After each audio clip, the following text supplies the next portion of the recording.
Nice bro.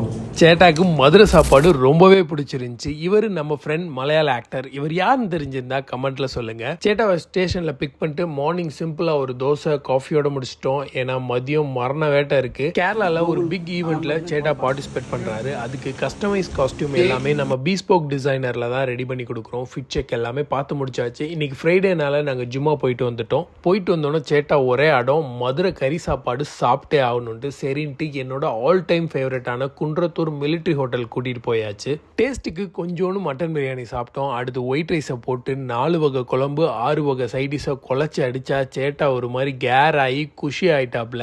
இங்கே என்னோட favourite white ரைஸும் அந்த ப்ரான் கிரேவியும் அவ்வளோ டாப் நாச்சா இருக்கும். உங்களுக்கு என்ன ஃபேவரட்ன்றதையும் கமெண்ட்ல சொல்லுங்க. ஃபைனலா தரமா ஒரு ஜிகர்தண்டாவை போட்டு சேட்டா மனசே இல்லாம மதுரையை விட்டு போனாரு. என்ன அந்த பிக் ஈவெண்ட், என்னென்ன காஸ்டியூம் சேட்டாக்கு ரெடி பண்ணுன்றதை அடுத்தடுத்த வீடியோஸ்ல பார்ப்போம். அதுக்கு மறக்காம நம்ம பேஜை ஃபாலோ பண்ணி வச்சுக்கோங்க.